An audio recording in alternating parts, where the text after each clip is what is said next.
Pues Fernando, primero que nada agradecerte muchísimo por acompañarnos en este espacio en el que estaremos intentando detonar un debate, un discurso, un diálogo sobre el periodismo jurídico en el mundo, para particularmente empezarlo en México, ¿no? Y bueno, tú tienes una enorme experiencia en este tema. Agradezco muchísimo que nos acompañes, agradezco también mucho a las personas que se han sumado a estos diálogos, que nos están escuchando desde su casa. Y si te parece bien, antes de empezar, me gustaría leer una breve semblanza tuya para ya entonces dar inicio a este diálogo. Bien. Muy bien. Fernando de Jesús Pérez es periodista del diario español El País. En la actualidad se desempeña en labores de redacción y edición en el área de política nacional, con especialización en asuntos jurídicos y de tribunales. En 2006, tras una breve etapa en la prensa local, se incorporó a la redacción de El País en Málaga, en el sur de España. Ahí inmediatamente saltó a la Operación Malaya contra la corrupción municipal en Marbella, con la que se inició en el periodismo de tribunales. Durante aquellos años, Fernando cubrió numerosos sumarios de corrupción en la región sureña de Andalucía, casos Astapa, Poniente, Arcos, Alhaurín, hasta que en 2013 se traslada a Madrid para hacerse cargo de la información de la Audiencia Nacional y el Tribunal Supremo españoles. En esta etapa participó en la cobertura de grandes sumarios de corrupción política como Gürtel, Púnica o Bankia, y también en asuntos de terrorismo derivados del proceso independentista en Cataluña. Nacido en la ciudad de Santander, en el norte del país, hace 44 años, Fernando Pérez es licenciado universitario en traducción y en comunicación audiovisual, además de máster en periodismo por El País, en cuyas aulas imparte un taller de periodismo de tribunales. Bueno, así que como pueden ver, es una persona con más que reconocida trayectoria, con experiencia en la materia de periodismo jurídico y particularmente en el asunto de periodismo de tribunales, que dentro del periodismo jurídico, como lo estamos entendiendo en estos diálogos, incluye desde las reformas legales hasta las decisiones de los jueces. Y bueno, pues sin duda el periodismo de tribunales está en el corazón de esto. Así que bueno, una vez más, muchísimas gracias, Fernando, por acompañarnos. Muchas gracias a vosotros por la invitación y encantado de estar con vosotros. Si me permites, Fernanda, una pequeña matización a la semblanza, que bueno, sembrando nosotros igual los he dejado bien claro. Cuando decía que desde 2013 he estado trabajando en el Supremo y en la Audiencia Nacional Española en asuntos de terrorismo, no son asuntos de terrorismo derivados del proceso independentista catalán, son asuntos de terrorismo y también asuntos derivados claro, una precisión importante. Sí, porque en las cuestiones del independentismo catalán sí hay un sumario que es un poco controvertido sobre terrorismo a un grupo radical independentista, pero vamos, el proceso independentista catalán no es un caso de terrorismo como pudo ser en su momento el terrorismo de ETA. Claro, importante. Pues muchísimas gracias de nuevo. Me gustaría empezar justamente por el caso Malaya, ¿no? Donde te iniciaste en periodismo de tribunales y que pues hemos comentado utilizar como ejemplo en este diálogo por todas las implicaciones que tuvo, por la complejidad. No sé si nos pudieras platicar un poco para el público mexicano que no esté especializado, el público latinoamericano que tal vez no conoce este caso a profundidad, a grandes rasgos, ¿en qué consistió el caso Malaya? El caso Malaya, digamos, fue el gran caso de corrupción a escala municipal en España. Se ocurrió en Marbella estalló el caso Malaya en el año 2006, en marzo,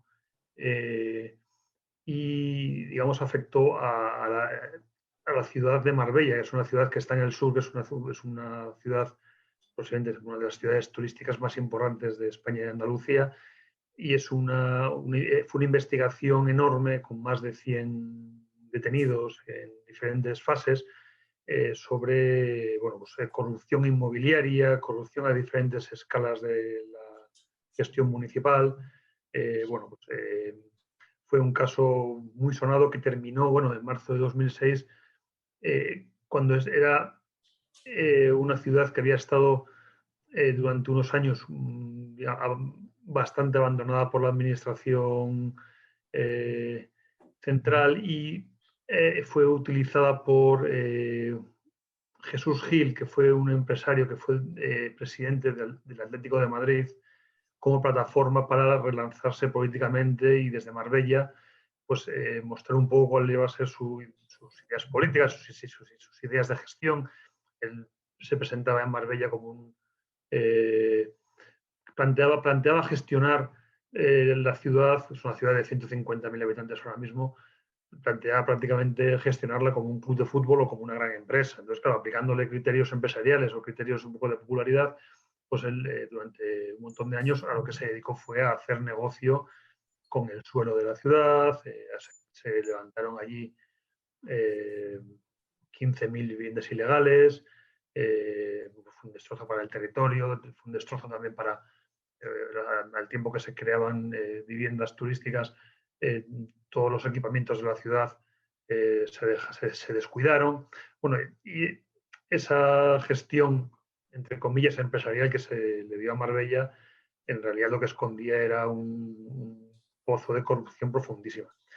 El señor Gil, el alcalde que inició este modelo de gestión, que de hecho dio nombre incluso a una propia, entre comillas, ideología de gestión política, que era el gilismo, falleció antes de que estallara la Operación Malaya, pero digamos todos los que habían sido sus acólitos y sus colaboradores ya habían aprendido cuál era la lógica de enriquecerse con el patrimonio municipal de suelo y con la gestión municipal. Y bueno, eso ya había degenerado absolutamente hasta el punto de cuando estalla en el año 2006 la Operación Malaya, el gobierno central, el gobierno español de entonces, tomó una decisión que hasta entonces nunca se había adoptado en España, que fue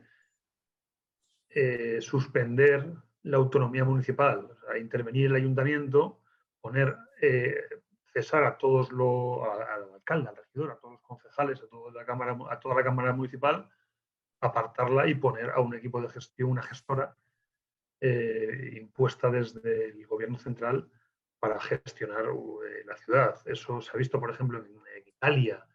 Se ha ocurrido en numerosos municipios por infiltración mafiosa, que el Estado, el gobierno central, interviene en los municipios, sobre todo en municipios más pequeños, donde, bueno, en España, un municipio más de la entidad de Marbella, que es, bueno, la segunda ciudad de la provincia de Málaga, una ciudad balneario, conocida por su turismo de lujo y por su maravilloso clima, y es una ciudad maravillosa. Estuve viviendo allí varios años.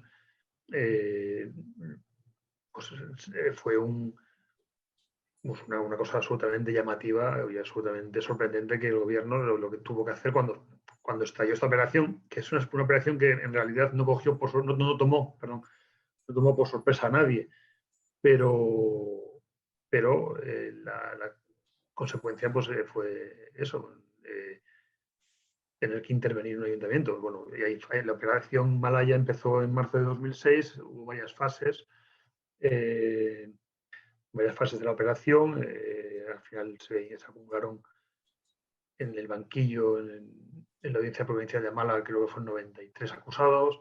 Fue un macrojuicio, el juicio por corrupción más numeroso y más largo. El juicio fueron, ya hablo de memoria porque son años, ya han pasado ya muchos años y se han ido acumulando los casos de corrupción y los juicios, pero creo que aquello duró, el juicio duró 1 año y medio de sesiones, con 90 y tantos acusados. Al final, esa operación Malaya obligó también a innovar mucho también a los tribunales a la hora de gestionar sumarios de esta entidad. Al final, la sentencia, bueno, pues 1 año y medio de juicio. La sentencia de la Audiencia Provincial de Málaga, pues creo que ocupa la sentencia, ya no el sumario era 1 millón de folios, pero la sentencia, al final creo que eran 5 tomos de sentencia. Hablamos de las magnitudes que para la justicia española eran desconocidas y creo que hasta ahora siguen siendo desconocidas. Y ese caso de Malaya de corrupción municipal, digamos, fue un poco Había habido casos de corrupción en España anteriores, a diferentes escalas, pero fue un poco el gran caso de corrupción municipal que luego detonó en otros casos de corrupción municipal en el sur de España, también con sistemas parecidos, sobre todo en el tema de la gestión de suelo, del patrimonio municipal de suelo. Y esos casos de corrupción fueron muy sonados prácticamente hasta la crisis económica de 2008. En 2008, bueno, aquí se hundió todo el tema del ladrillo, toda la corrupción inmobiliaria. Se había creado una burbuja inmobiliaria tremenda también, que forma parte de esa corrupción. Y ya, digamos, los casos de corrupción tenían otra naturaleza distinta a la corrupción inmobiliaria en España. Pero aquel fue el gran caso, un poco que nos hizo un poco perder la inocencia a todos. Bueno, justamente hablando sobre inocencia, venía mi siguiente pregunta. En un caso como este, en donde hay más de 100 personas implicadas que van desde personal municipal hasta empresarios, hasta altos funcionarios, ¿no? Hay gente como de muchos ámbitos y gente muy reconocida, ¿no? Que la gente ya ubicaba por otros motivos, ya fuera por su cargo público, porque tienen algún papel en la sociedad.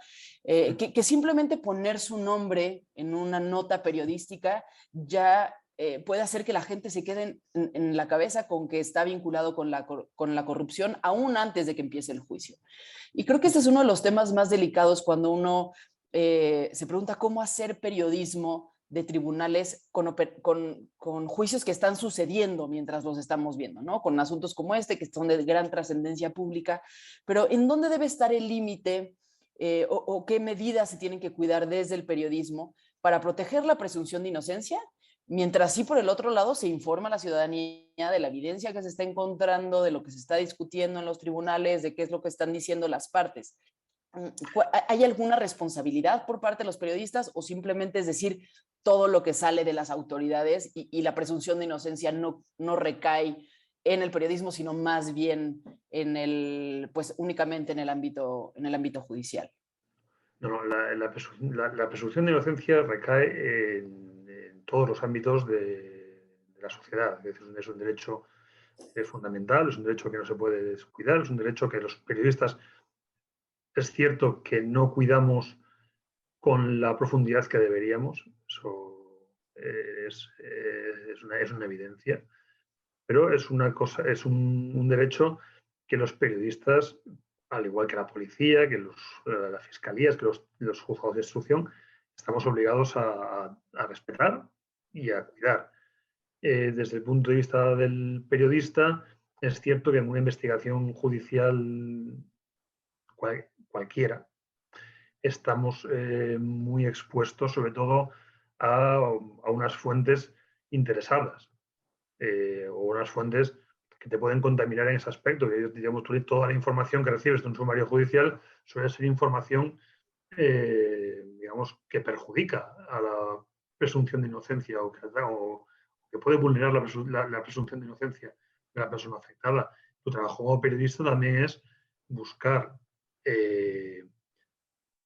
fuentes que puedan rebatir la posición predominante, que al final es una posición predominante, pero tú tienes que tu trabajo también pasa por buscar, digamos, pues, elementos que contribuyan a la defensa de la presunción de inocencia. Y tú te puedes poner en contacto con los abogados de los acusados, que cada vez, o de los imputados, de los investigados, que cada vez, a fuerza de años y de rodaje y de conocer cómo es la lógica de los medios de comunicación, cada vez tienen un papel más activo a la hora de defender en los medios de comunicación los intereses de su cliente. Ya no solo defenderlos en los tribunales y en los juzgados, también ante los medios de comunicación. Los abogados ahora empiezan a tener más conciencia de que tienen que acudir a los periodistas, ya no solo por la vía coactiva de interponer demandas o querellas en nombre de sus clientes, que también lo hacen en casos, digamos, todos nos hemos visto alguna vez enfrentados a una demanda judicial de alguien, de algún imputado, que no quiere que salgan, que no quiere aparecer, que no quiere que su nombre aparezca vinculado a sumarios judiciales. pero ya los propios profesionales, los propios operadores jurídicos empiezan a tener una actitud más activa de defensa de la imagen de sus clientes en los medios de comunicación. Eso, digamos, un periodista no, es decir, tiene la obligación de poner, digamos, de presentarle al lector, al oyente, al espectador, los elementos de los los hechos que se atribuyen a una persona, pero también tiene la obligación de conocer la presunción de inocencia y poner también de relieve los elementos que favorecen a esa persona. Claro. Pues, también, ojo, también el juicio periodístico, entre comillas, también le obliga al redactor a no siempre darle el mismo peso. Es decir, va un poco en función de los hechos, en función de los delitos. Puede haber elementos, digamos, que favorezcan la versión de un imputado. Pero también tu obligación es ponderarlos y saber cuáles tienen más importancia, cuáles pueden tener más relevancia. Sin entrar a hacer un juicio. Pero, vamos a ver, si por ejemplo, qué sé yo, un hombre mata a otra, una persona mata a otra, quiero decir, si hay indicios que llevan a pensar que el hecho ha sido así, digamos, los elementos que pueda haber a favor de ese imputado, o sea, la presunción de inocencia sigue vigente, pero los indicios que pueda haber a favor, tú los puedes presentar, pero no van a tener el peso que puede tener los indicios en contra, si es que son indicios muy claros. Es decir, Claro. la ponderación aquí es que hacer también. Ahora, pasando a otro tema, en casos tan complejos, justo como este de Malayan, ¿no? Nos decías que simplemente en la sentencia estamos hablando de 5 tomos de documentos, de información, pero bueno, además de todo esto, la información que se desarrolló durante el juicio, las audiencias, los testimonios, son una cantidad tan grande de información que para un periodista a veces puede ser difícil cómo traducir esto para el público en general, ¿no? Y más en procedimientos tan complejos, ¿no? Con tantos imputados, con tantos matices, ¿no? En donde tal vez en una misma operación hubo 5 personas implicadas, cada quien con un nivel de responsabilidad distinta.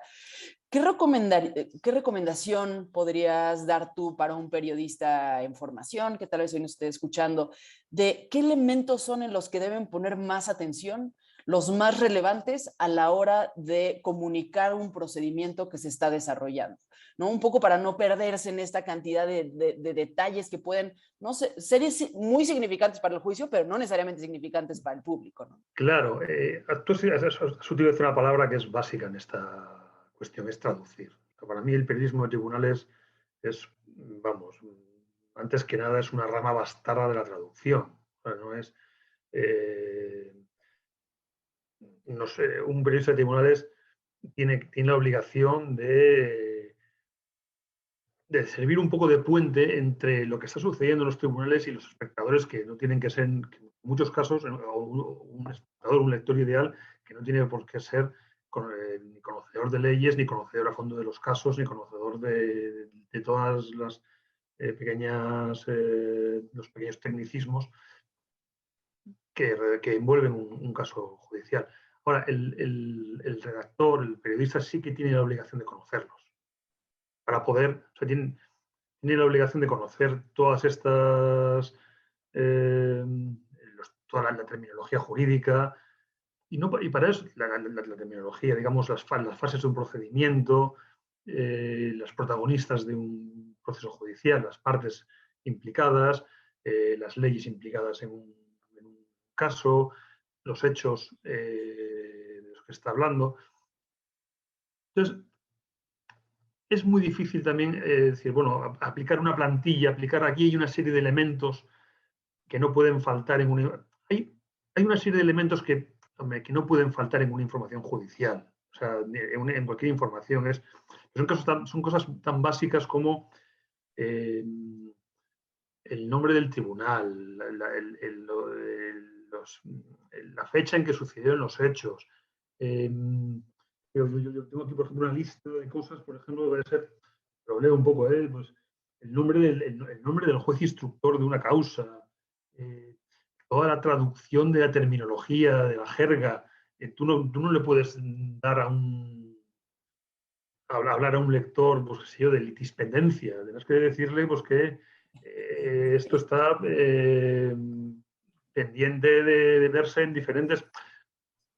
Esas cosas tienes que tú cada vez que veas un término que a ti como redactor te suene a técnica, a jurídico, pues vas a tener que explicarlo.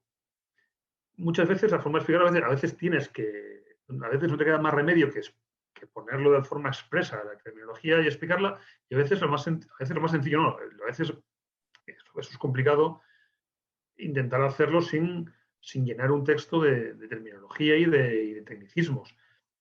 Y que acabe convirtiendo como en una especie de diccionario, ¿no? Claro, tú no estás, claro, efectivamente, y tienes que recordar a quién te estás dirigiendo, tienes que saber que te diriges siempre a un lector que idealmente no tiene conocimientos jurídicos. Entonces, y no te estás dirigiendo ni a jueces, ni a fiscales, ni a abogados, ni a procuradores, ni a notarios, ni a profesionales del derecho, ni a compañeros periodistas de tu área. Es decir, no puedes perder de perspectiva que te estás dirigiendo al lector. Entonces, sí, hay una serie de datos y de informaciones que no pueden faltar en una información, pero son datos, digamos, pues eso, pues de qué va la causa, de qué va, cuál es a grandes rasgos, cuál es la participación básica de las personas que están interviniendo, pues, del acusado, de qué se le acusa, cuáles son los delitos, si estamos hablando de una cuestión penal, cuáles son los delitos que se acusan. Digamos, esas informaciones no pueden faltar, pero no hay una plantilla que te diga, es que, porque no hay dos casos iguales. Y no es lo mismo un caso de asesinato que una cuestión de divorcio, que un procedimiento contencioso administrativo en el que, qué sé yo, por ejemplo, las medidas que se implantaron en España durante la pandemia, que son medidas que luego tuvieron una revisión judicial. Es decir, cada causa judicial te va a obligar a plantear los temas de una manera distinta. Y lo que es fundamental antes de abordar antes de ponerte a escribir, es tener muy claro de qué estás hablando. Estar seguro de que has entendido bien el documento, las cuestiones y las implicaciones que tiene. Y luego ya, si no has conseguido, ese paso es básico, si no has conseguido entender de una manera cabal una resolución judicial o un procedimiento judicial, el paso siguiente de escribirlo, de transmitirlo al lector y de traducírselo, de dárselo de una manera comprensible y claro, también sin perder un mínimo rigor. Hay una tensión ahí, claro, para los juristas, ver un texto periodístico sobre una cuestión judicial les lleva a tirarse de los pelos muchas veces. Hay que entender que estamos aquí, quiero decir, hay una tensión entre lo divulgativo y el rigor, y el rigor jurídico, que el periodista no puede descuidar y en el que está siempre en el alambre. Y a veces tendrá que optar por ser un poco menos riguroso en los términos, y decir, tener que explicar de alguna forma las palabras, con otras palabras, y en otros, pues igual no le quedará más remedio que ser riguroso en los términos porque el término es importante. Y eso es una pericia que te la da los años de oficio. Quiero decir, yo creo que un periodista de tribunales no tiene por qué ser un experto en derecho. Eso te lo va a dar Es decir, yo mismo, por ejemplo, no soy licenciado en Derecho, no tengo estudios de Derecho formales, ni tampoco informales, quiero decir. Y todo lo que he aprendido, lo he aprendido, y a los periodistas se va a pasar, porque a cualquier periodista que se meta en temas de tribunales, va a ser, en algún momento te vas a tirar a la piscina. Y te vas a encontrar. En el caso Malaya, yo cuando empecé a trabajar en el caso Malaya, yo no había hecho información de tribunales nunca. Y me tuve que meter con el caso más gordo de la historia de España por inversión. Y es el oficio, el hablar. Pero somos periodistas. Los periodistas, al final, sí tenemos la facilidad para acudir a las fuentes, para saber entender un texto, buscar gente que te pueda explicar las cosas. Y es un campo en el que estás aprendiendo constantemente. ¿Hasta qué punto un periodista jurídico de tribunales tiene una función pedagógica frente a la sociedad, ¿no? Y pienso aquí, saliendo un poco del caso Malaya, pienso en este texto que escribiste haciendo la explicación de la diferencia entre el estado, me parece que era de excepción, estado de sitio y estado de alarma, ¿no? Estas herramientas que tiene el gobierno español frente a situaciones extraordinarias y que en una situación de pandemia eran relevantes, ¿no? Porque había puesto una gama de posibilidades que podían afectar a la ciudadanía de una u otra manera, ¿no? Y es un texto en el que sí hablas de lo que se ha usado en España, pero básicamente explicas de qué se trata cada una, qué podría hacer el gobierno en cada una, y parece, cuando uno lo lee, que además resulta muy útil, ¿no? Parece más un texto pedagógico, ¿no? Que Claro, estrictamente un texto periodístico, como lo entendemos comúnmente. claro, hombre, es que el periodismo de tribunales, o el periodismo, es decir, hay muchos géneros. En el periodismo de tribunales la mayoría de las noticias o de las notas que vas a escribir van a ser noticias pues, sobre juicios o sobre investigaciones, sobre personas concretas, cosas que no se conocen. Pero también hay una parte del periodismo de tribunales que yo a mí me gusta hablar un poco de periodismo jurídico y de tribunales. Son dos patas y tiene una cuestión pedagógica. Es que la gente, los periodistas o políticos o jueces pueden dar a entender, o sea, se pueden creer que la gente sabe de qué se está hablando. Porque muchas veces tienes que bajar a lo básico, a explicar cosas de propio funcionamiento de las instituciones y de las leyes porque es importante para que el lector lo entienda. Eso es poner, digamos, al lector siempre como objetivo y como foco de tus informaciones. Saber tener muy claro siempre a quién te estás dirigiendo. Y hay veces que sí, pues tienes que empezar por explicar cosas pues, básicas de funcionamiento del sistema judicial, del sistema político de las instituciones españolas o del país en el que estés, para acercárselas al lector. Porque porque hay una gran cantidad de los lectores no tiene ese conocimiento, o no lo tiene fresco, o no lo tiene claro. Puede tener, o igual hay cosas que suenan de una manera que pueden llevar a entender, que se pueden dar lugar a malentendidos. Entonces, pues sí, yo el tiempo que me he dedicado al periodismo de tribunales, he tenido que redactar varias piezas explicando, pues, por ejemplo, durante el proceso independentista en Cataluña, pues tuve que explicar piezas explicando la diferencia entre los delitos de rebelión, sedición, desobediencia a la autoridad, delitos contra el orden público, porque, bueno, y ahí tienes que acudir, pues ahí acudes a los códigos, a las leyes, acudes a expertos, acudes a gente de la universidad, profesores, catedráticos, fuentes, digamos, que te puedan ilustrar sobre los conceptos para luego tú poder transmitirlos.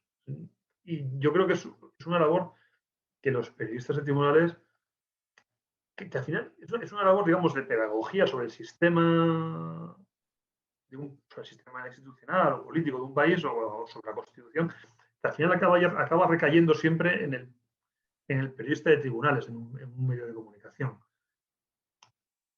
Y quizá porque se identifica un poco porque es un profesional, digamos, que tiene cierta facilidad para transmitir conocimientos que son complejos.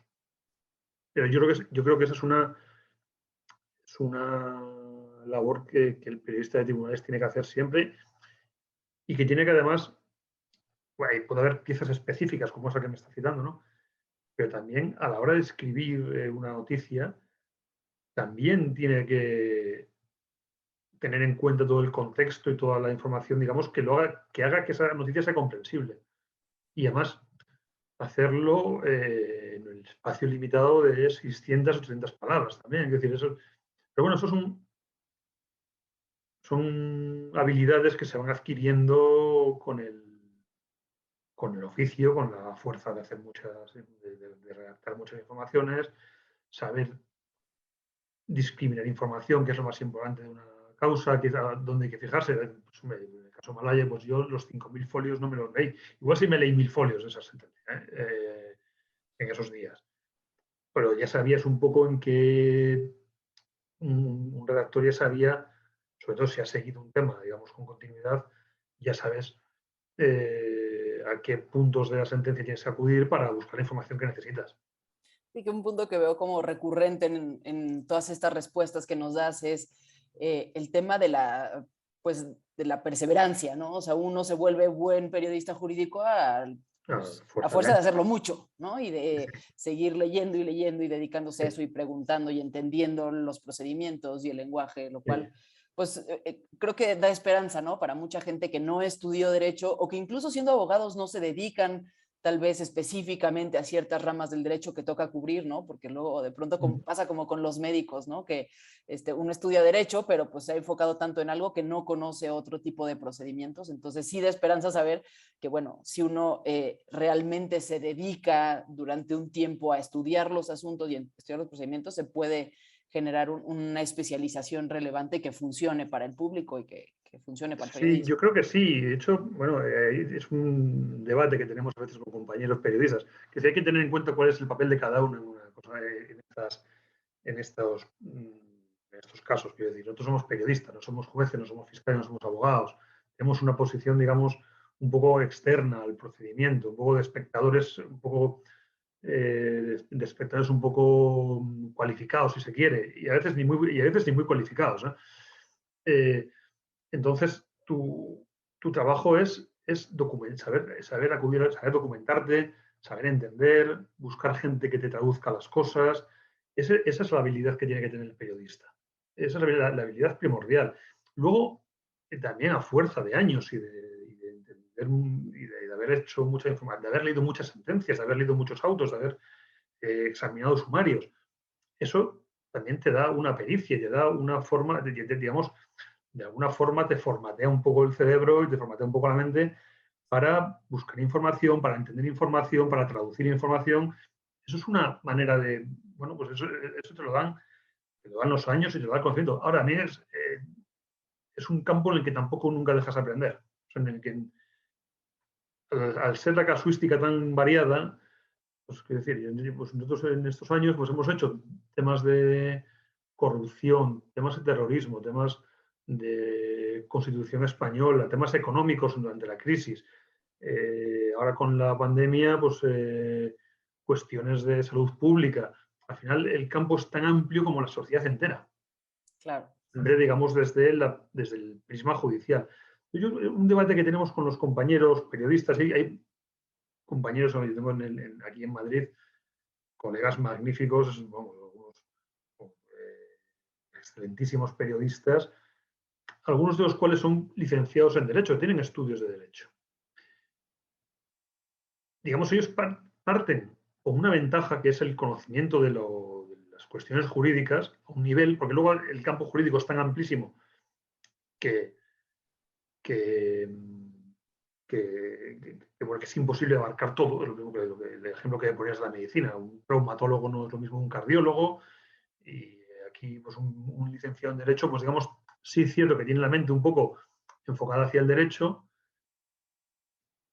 pero, y en ese aspecto parte con cierta ventaja respecto de una persona cuyo primer contacto con el derecho corre que tienes que ir a cubrir la operación Malaya, que han detenido al alcalde de Marbella a 50 personas y tienes que hacer una nota para esta tarde. Es decir, hay partes con una ventaja, pero yo incluso detecto que los licenciados en Derecho, periodistas, y digo, gente magnífica, tienen también un hándicap, que es una cierta tendencia a pegarse mucho a la terminología jurídica y al texto jurídico, y les cuesta mucho dar el paso de explicar las cosas y de entender a un lector ajeno a... Luego lo acaban consiguiendo y luego también hay editores que te ayudan, pero Pero claro, o sea, el ya te parece periodista tan jurista, común ese lenguaje que no necesariamente detectas que no a todo el mundo le parece, ¿no? claro, le cuesta al periodista jurista le cuesta un poco separarse del lenguaje jurídico. También pasa mucho al que comienza a trabajar en tribunales. Cuando comienzas a trabajar en tribunales, tienes por el propio miedo que tienes una tendencia a pegarte a la literalidad de lo que ponen en los papeles. Con lo cual consigues hacer un texto ininteligible para el lector común. Entonces, ya la práctica te va llevando a separarte un poco, a tener cierta soltura, a saber cómo explicar las cosas.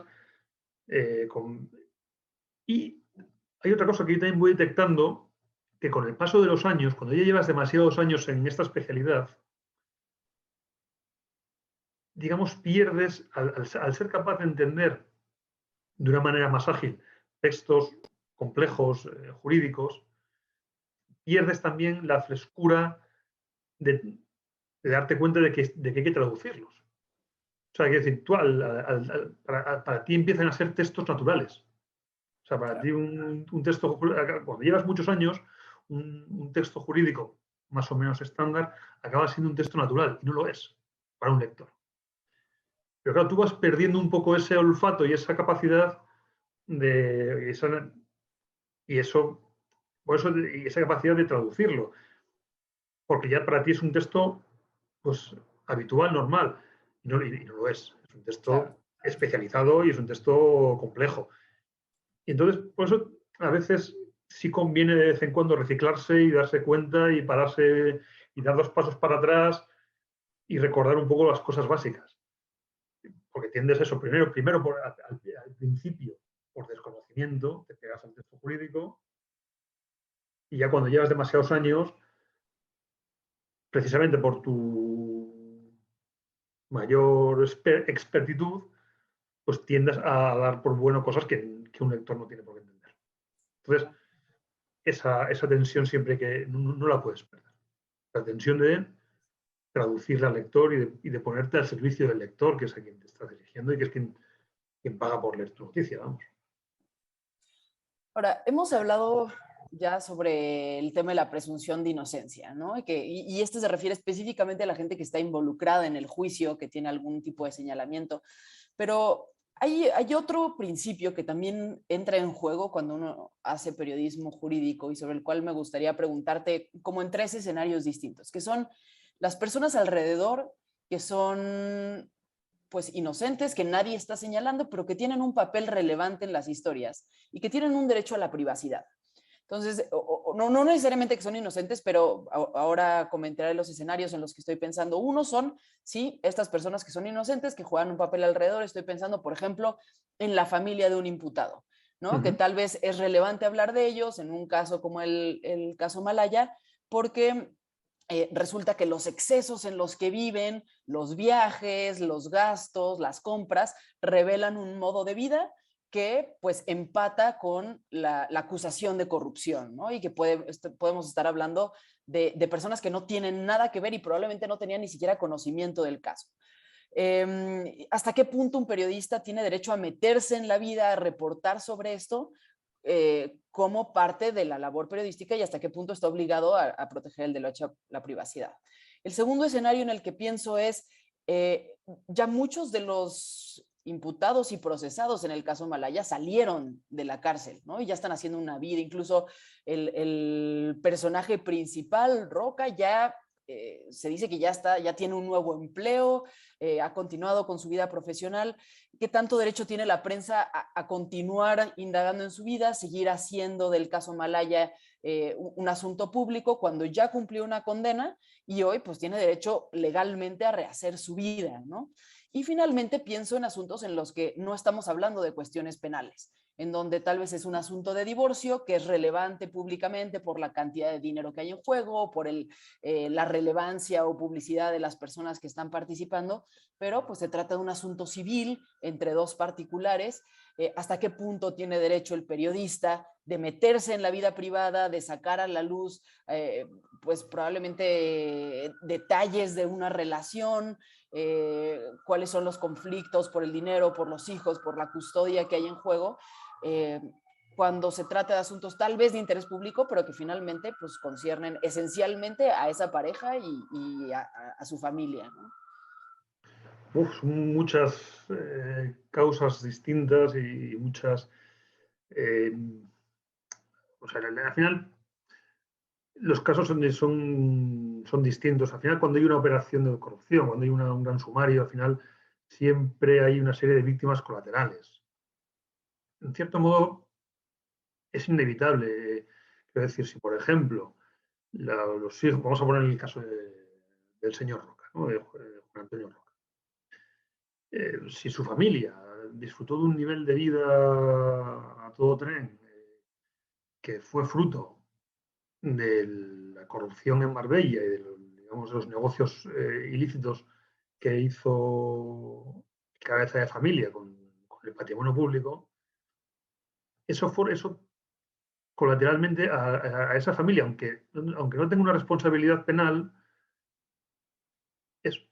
es inevitable tener que sacar, que mencionarlos por su relación con el padre y como beneficiarios de unos bienes adquiridos de manera ilegal. Al final se han visto salpicados, pero eso no es culpa del periodista, es culpa del imputado que, digamos, que le dio un tren de vida a su familia que no le correspondía y que se lo dio a través de delitos muy graves de corrupción. Quiero decir, ahí, desde luego, tú sí, cuando pasa una cosa de esas, como periodista, tu deber es deslindar bien los campos, decir cuál es el campo del imputado concreto, cuál es el campo de su familia, explicar las cosas siempre con respeto, quiero decir, siempre manteniendo las presunciones de inocencia de todos, pero es una información que es relevante. Y es una información que es relevante para explicar el caso del que estamos hablando. Quiero decir, tú no puedes explicar el caso Malaya sin contar las miles de propiedades que ha tenido este señor en Marbella, en Cádiz, en Madrid, los palacios, los cuadros, los carruajes, los coches, los helicópteros, las casas, porque ese fue el fruto del delito. Y es una parte esencial de la información. Y de ese fruto del delito, pues se benefició su familia. Esa es una información que es relevante.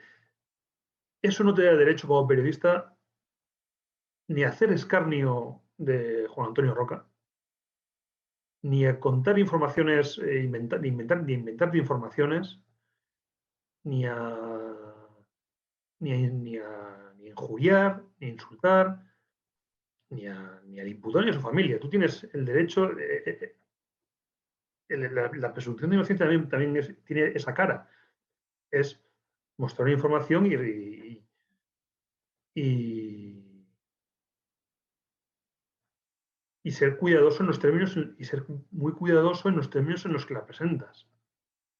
Y ahí, pues te puedes igual, a veces te puedes dejar un poco llevar por el entusiasmo de la información y puedes pegar patinazos que te puedan, que tú como periodista puedas acabar también en los tribunales con una demanda o una querella del imputado. Entonces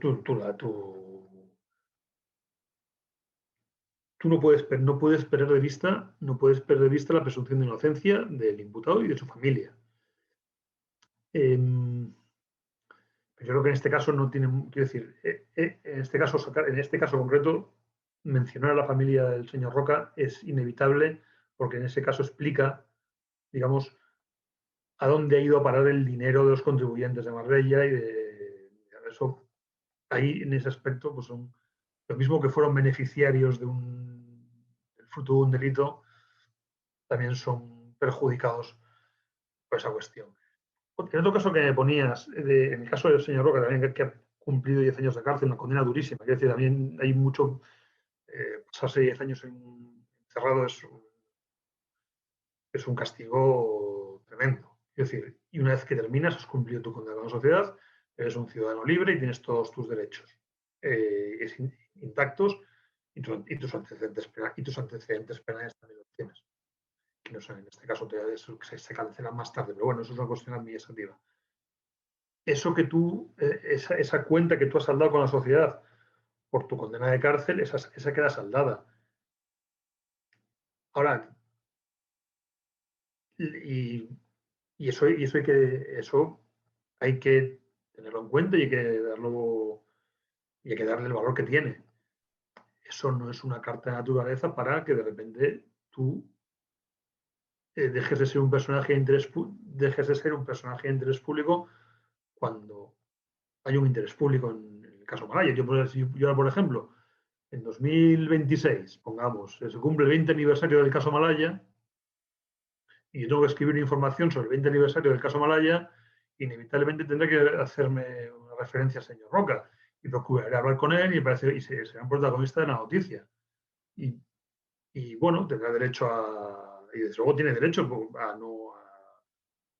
a que se le deje tranquilo, pero bueno, hay una parte, digamos, que a veces esas informaciones vuelven a tener relevancia porque se dan aniversarios, porque hay nuevos casos, hay nuevos elementos que vuelven a traer la noticia a la actualidad. Y en ese caso, bueno, pues habrá que mencionarlo.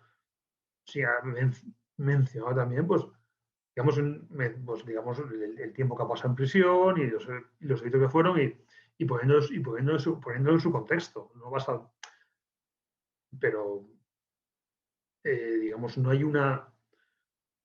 No hay, ahí yo creo que no rige el derecho al olvido. No, es decir, bueno, pues, han pasado 20 años de esto, o qué sé yo, han pasado 40 años del golpe de Estado de Tejero en el 81, pues es inevitable el señor Tejero, después de 30 años en la cárcel, pues salió, bueno, 30 años de condena, es un hombre libre, pero bueno, lo que, digamos, si hay un aniversario, hay un elemento que trae la información a la actualidad, pues inevitablemente protagonistas tan relevantes no pueden dejar de... Ahora, desde luego, siempre que no se refiere a ellos, pues, bueno, pues digamos, tratándoles con el respeto imprescindible que tienen todas las personas y con la dignidad que tienen todas las personas, incluso las que han cometido delitos gravísimos. Yo creo que ese es el límite. Desde luego, un olvido o una desaparición del panorama absolutamente total y radical no creo que no la pueden pretender, no la puede pretender nadie que ha pasado por una cosa de estas. Y pues es el caso de un divorcio, de una... Ahí es un tipo de informaciones que a mí me cuesta más. Es decir, puedo entender que hay un interés público en personajes populares, pero a mí es un tipo de información que a mí personalmente no me interesa mucho y sí que veo que el límite, digamos, el límite de la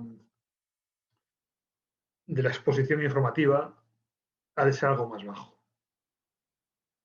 También, ojo, ahí yo creo que la persona, digamos, afectada es la que tiene más derecho a decidir sobre el grado de privacidad que ha de tener en su vida privada. Y luego, pues hombre, habrá casos concretos. Quiero decir, si son personajes, qué sé yo, pongamos que se divorcia el rey Juan Carlos de la reina Sofía,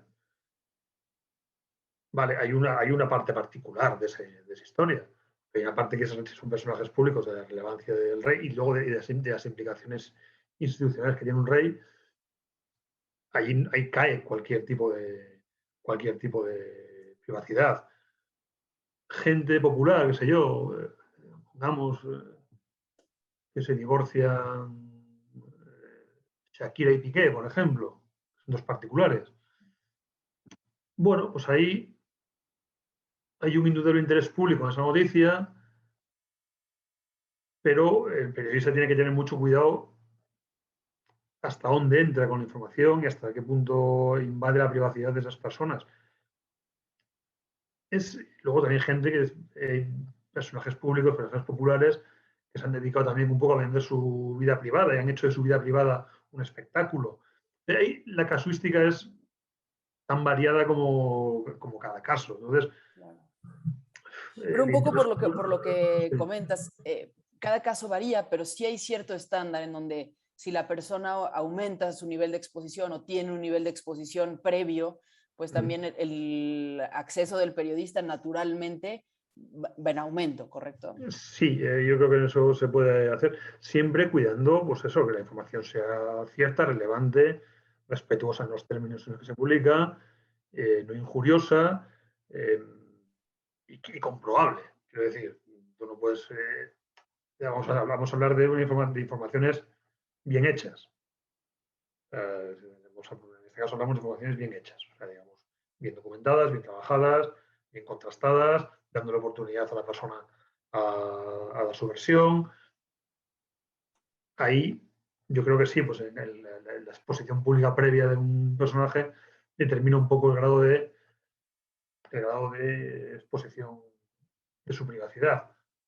También con unos límites de respeto de la dignidad de la persona. Creo que eso no puede faltar.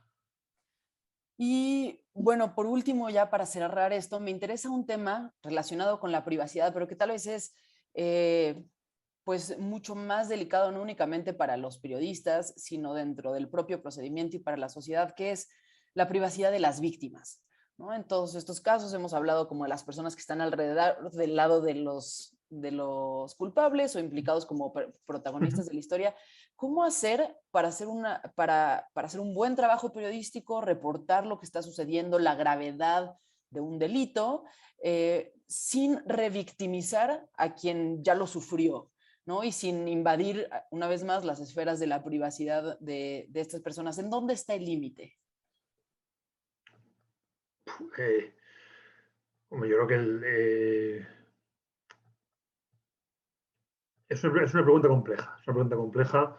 Al final, las víctimas son protagonistas de las noticias absolutamente involuntarias. Son las protagonistas más involuntarias de una noticia y tienen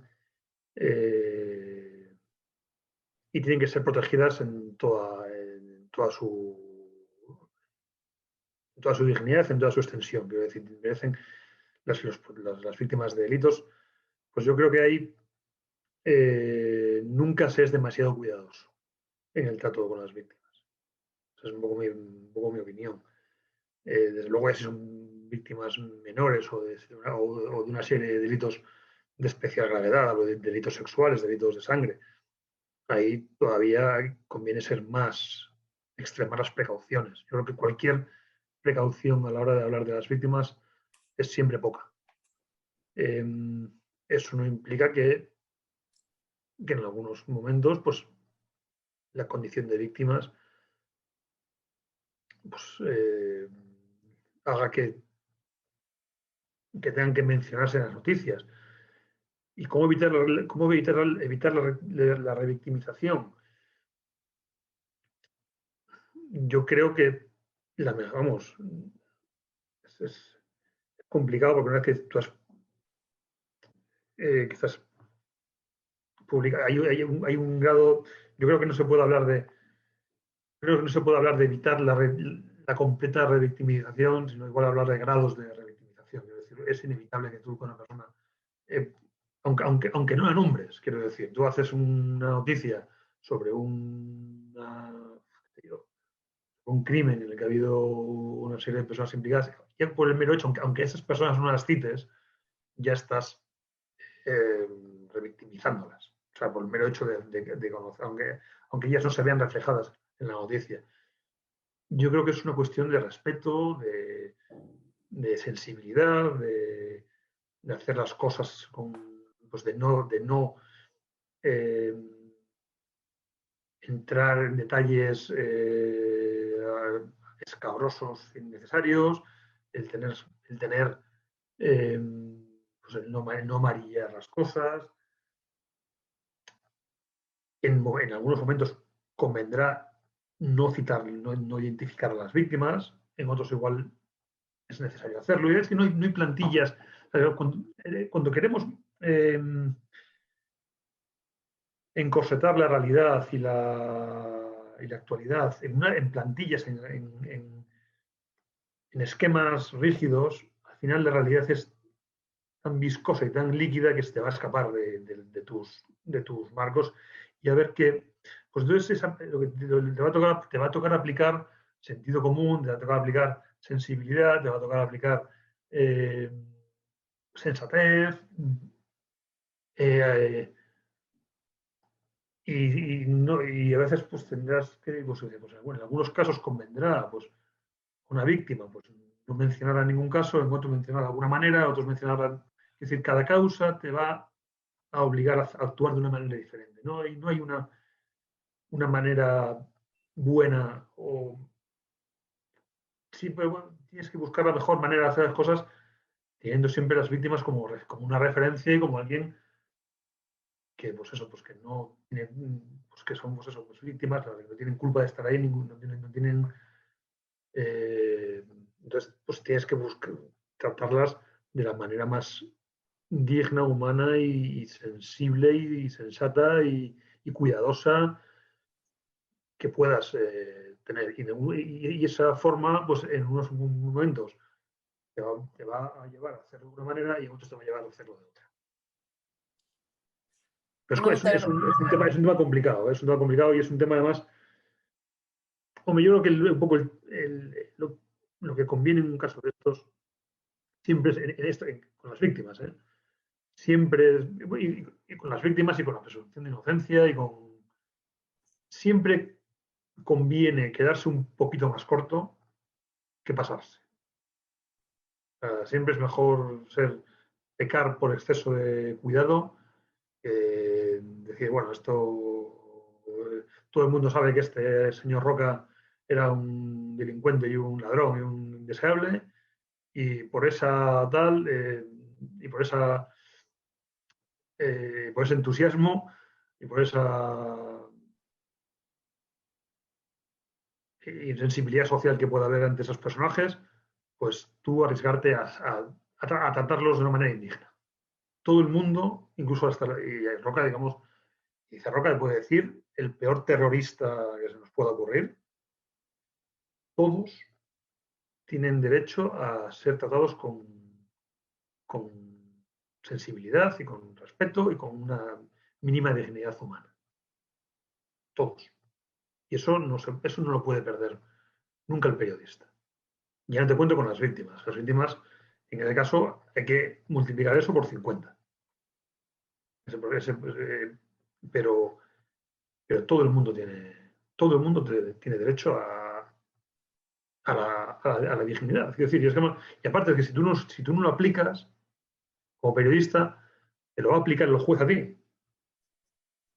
Y estará bien aplicado, además. O sea, hay una frase que, vamos, que me parece, bueno, es de Concepción Arenal, es una penalista española del siglo XIX, que es odia el delito y compadece al delincuente. Yo creo que ese principio creo que el periodista se lo tiene que aplicar siempre a la hora de hacer su trabajo. Es cierto que en algunos casos, asesinos de niños, terroristas, es muy difícil sustraerse a la ola de indignación que pueda haber en la sociedad, pero incluso en esos casos el periodista tiene que ser frío y no perder esa referencia. Porque si pierdes esa referencia, al final estás haciéndole un destrozo a la sociedad. Pues de veras, muchísimas gracias por esta conversación, Fernando. Ha sido sumamente enriquecedora. Creo que hemos abarcado un chorro de temas y bueno, quedan muchos más de los que pudiéramos hablar aquí durante horas. Desafortunadamente, bueno, pues el tiempo es limitado, pero ha sido increíble poder platicar contigo y creo que para quienes nos escucharon en este espacio también habrá sido un diálogo pues interesante y que pues nos ayudará en este trabajo del periodismo jurídico que estamos intentando detonar, intentando trabajar con mayor profundidad. Hay mucha gente en México que lo ha hecho con pues extraordinario profesionalismo, pero bueno, pues para abonar a este trabajo sin duda ayuda a ver también lo que se está haciendo en otros lugares y pues tú eres un referente de ello. Bueno, muchísimas gracias a vosotros por la invitación y bueno, aquí estamos para lo que necesitéis. Muchísimas gracias. Que estés muy bien. Hasta luego. Claro. Luego.